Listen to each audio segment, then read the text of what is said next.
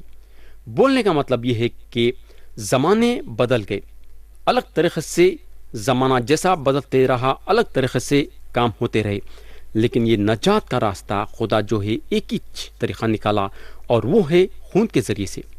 پرانا عہد نامہ میں بروں کا خون بہانے کے ذریعے سے گناہوں کی معافی ملتی تھی، لیکن جیسا میں ابھی آپ لوگوں کو بتایا ہوں، یہ ایک چھاؤں تھی، اور خدا یہ بروں کا خون بہانا یسوع مسیح کی طرف اشارہ کرا۔ یہ ہوگا اب ہم خدا کے بیٹے یسوع مسیح کے تیسرے کام پہ آئیں گے، یعنی کہ یسوع مسیح کے تیسرے کام پہ آئیں گے جو انہوں کلیسیا کے طفیل میں کرے۔ تیسرا کام ہے یسوع مسیح ہم کو میراث دیتے ہیں۔ ہم پڑھیں گے آیت 11 اور 12۔ یہاں پولس بولتے ہیں، اسی میں ہم بھی اس کے ارادے کے موافق جو اپنی مرضی کی مصلحت سے سب کچھ کرتا ہے پیشتر سے مقرر ہو کر میراث بنے، تاکہ ہم جو پہلے سے مسیح کی امید میں تھے اس کے جلال کی ستائش کے باعث ہوں۔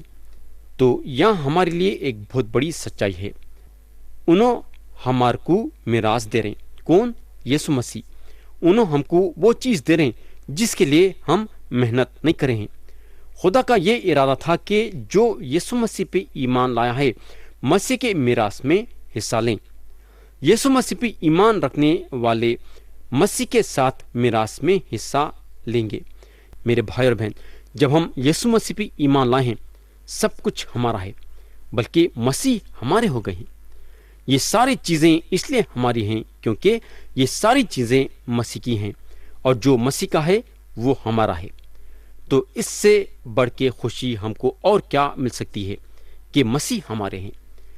خدا یہ ساری چیزیں ہمارے کو دے دیا ہے، اور یہ ساری چیزیں دنیا بنانے سے پہلے ہم کو دے دیا ہے۔